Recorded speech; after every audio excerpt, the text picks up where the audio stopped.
Magandang umaga po sa inyong lahat. Ako po si Luigi Kalibusan Fuentes at narito rin po ang aking co-reporter na si Ranimi Asgenduwawon at ilalahad po namin ang aming pagsusuri sa akdang pinamagatang Kanino Ko Ibubulong ni Rogelio Ordonez.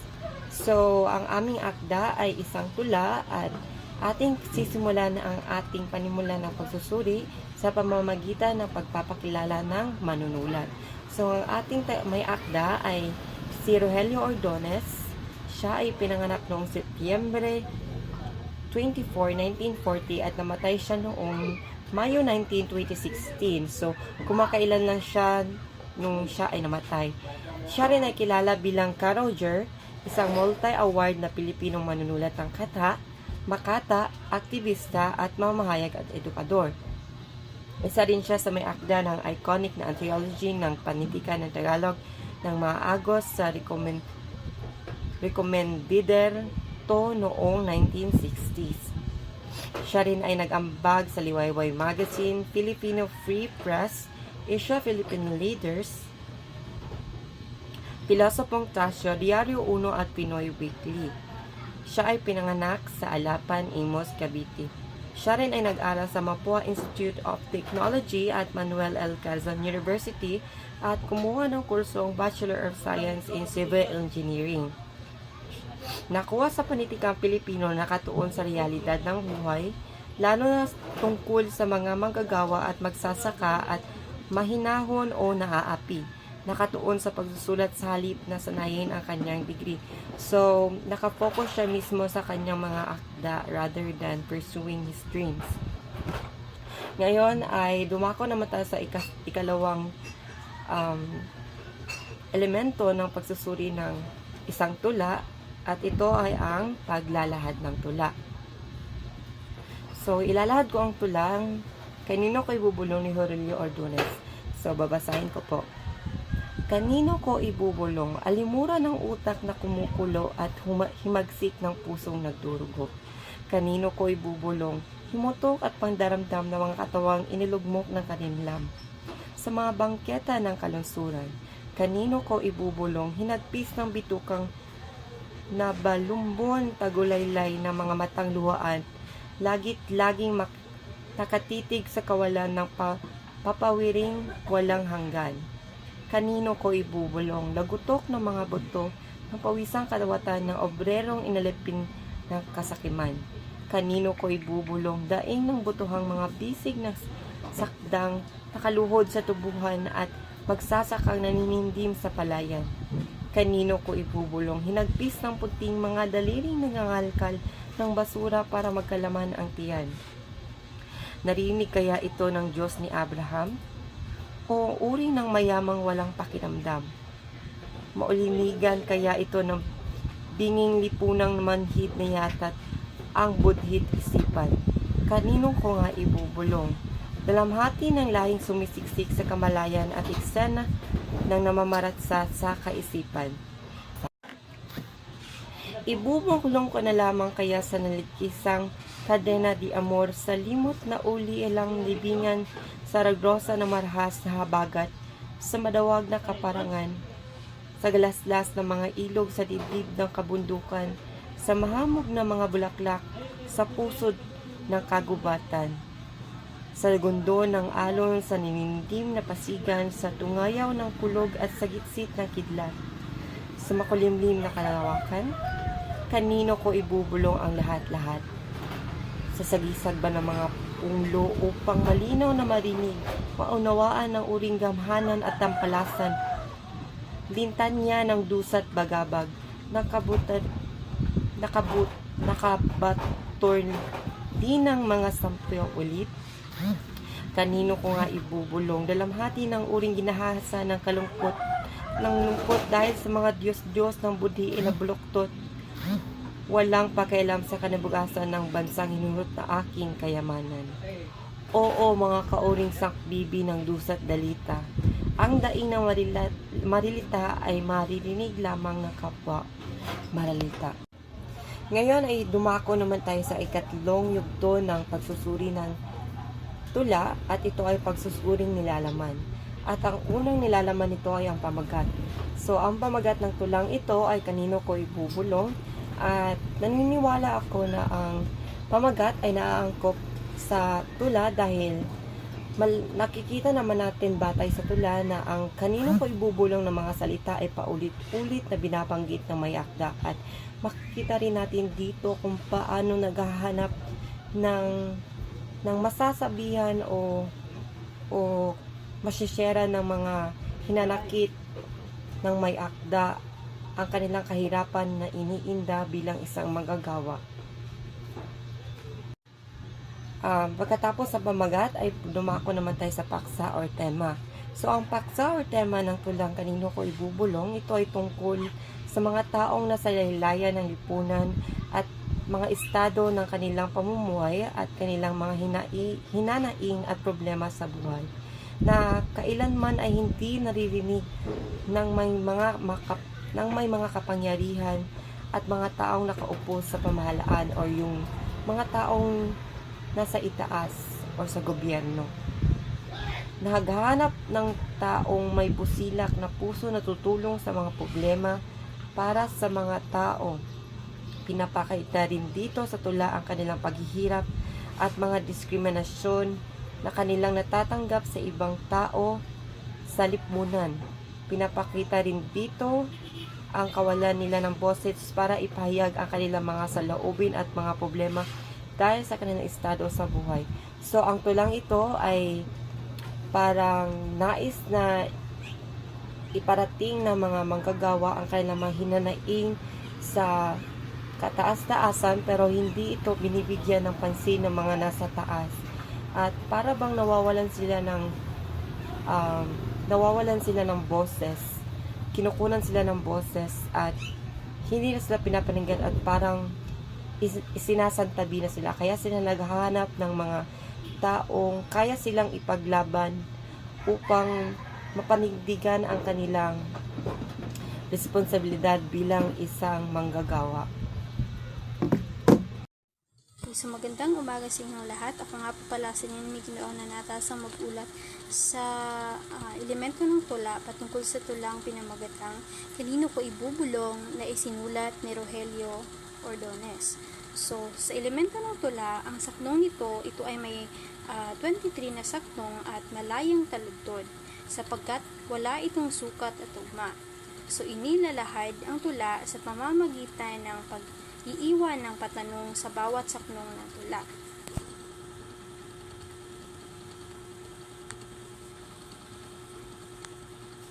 Okay, so sa tono at damdamin, lungkot at puot dahil naaayon sa tula ang palagi nitong pagtatanong kung paano siya gagalaw sa mundong ito. Kung mababasa nyo ang tula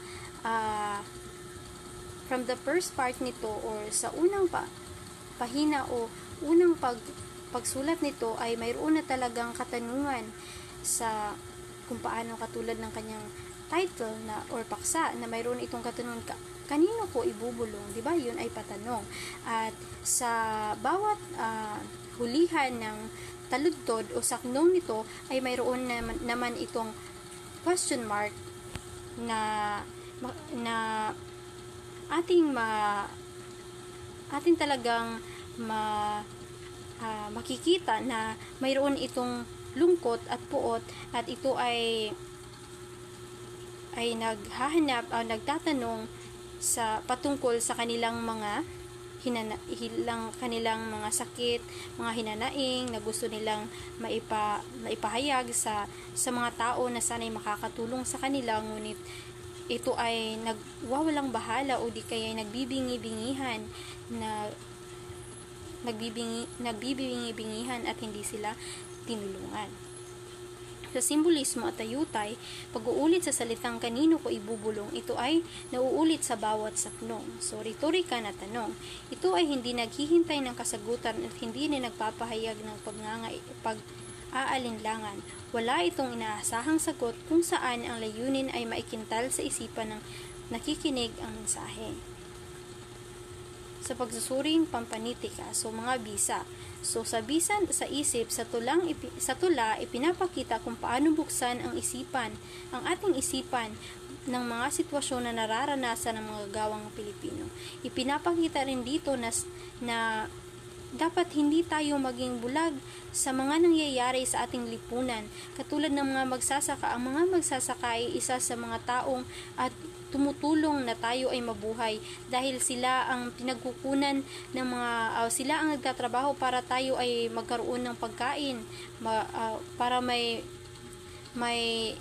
uulamin tayo, katulad na lang ng mga vegetables, di ba? So, sa bisa sa saloobin, nakaramdam ako ng lungkot at pagkapuot ng damdamin habang aking binabasa ang tula. Ay parang isang mensahe, parang isang mensahe na tanong na ang tula ay parang nagtatanong kung paano siya gagalaw sa mundong ito. Kung may mga taong bingit bulag na di maririnig ang bulong ng nasa ibaba. So, ang sa saloobin, at nakaramdam na rin ako ng awa, lungkot at puot habang ako'y nagbabasa sa tulang iyon dahil ako'y naaawa sa mga magsasaka na sana'y mayroong mga hinaing, mayroong mga katanungan, mayroong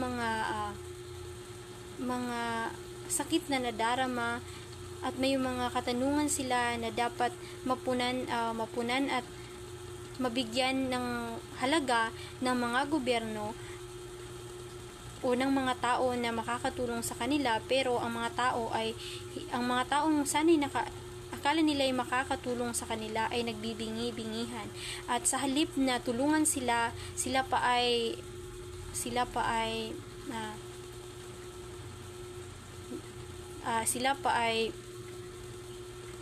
hindi pinakikinggan. Sa pagsusuring pampanitikan. So, mga bisa. So, bisa sa lipunan. Ang isinulat ng may akda ay nagbibigay ng kaisipang patungkol sa isyu ng lipunan. Dahil sa akda, ito'y makapagbibigay ito ng kamalayan. So, ang akdang ito o ang tulang ito ay makapagbibigay sa mga mambabasa ng kamalayan at kamalayan sa mga nangyayari sa lipunan, na kailangan na bigyang pansin ang mga ito kung ano ang nararanasan ng bawat manggagawang Pilipino na sakaling naapektuhan ang buhay na meron sila na dapat ibigay ng tama at sapat na nararapat sa kanila, lalo na sa kanilang pangangailangan sa araw-araw na dapat pag-ingatan ang bawat isa, lalo na nasa nakakataas na hanggang ngayon nararanasan ng bawat Pilipino ang kahirapan, problema at isyong panlipunan na nangailangan ng aksyon. Makikita sa tula na pinamagatang kanino ko ibubulong ang mga isyong panlipunan, katulad na lang ng dahil sa ng patanong ng mga magsasaka na nais nila itong isumbat sa mga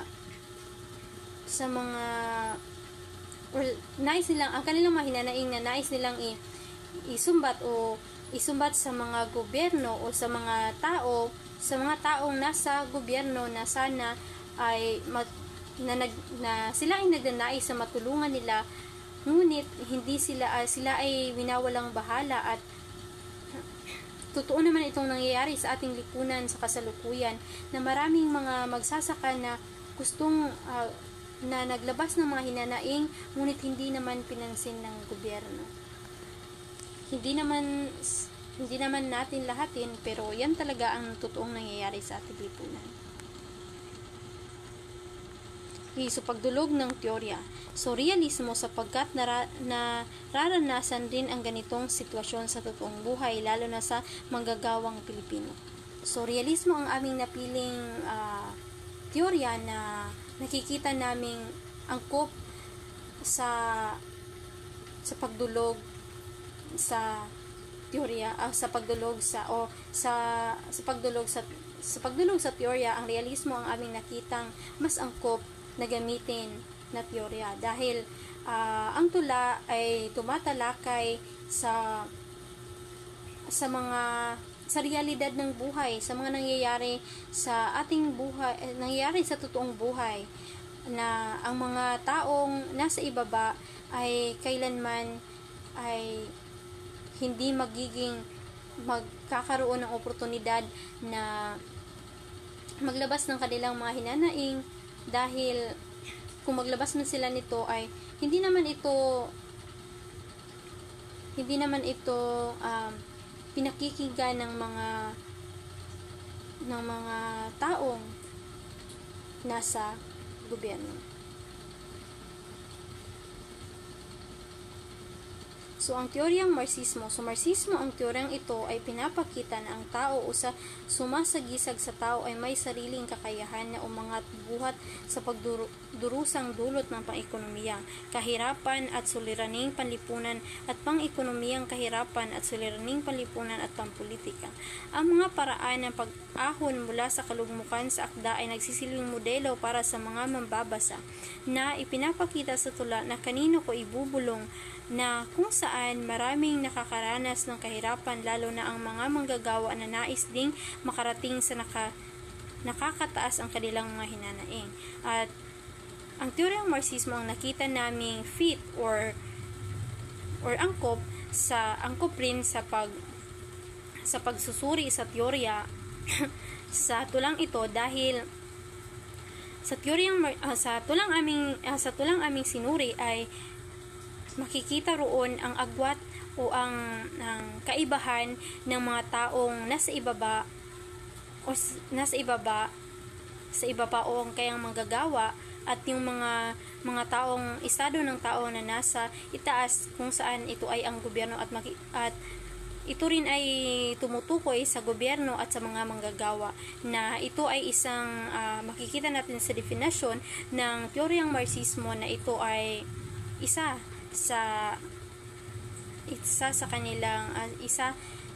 ito sa mga sakop ng teoryang Marxismo. Pangkalahatang talakayan. So, ang tula na isinulat ni Rogelio Ordonez na pinamagatang Kanino Ko Ibubulong ay isang halimbawa ng pagiging mulat sa kung ano ba ang tunay ng mga pangyayari o mga nararanasan ng bawat Pilipino. Karamihan sa ating mga kababayan ay dumaranas ng kahirapan, hindi lamang pinansyal kundi maging pangsariling problema. Ang tulang ito ay sumasalamin sa pagluluksa ng mga Pilipino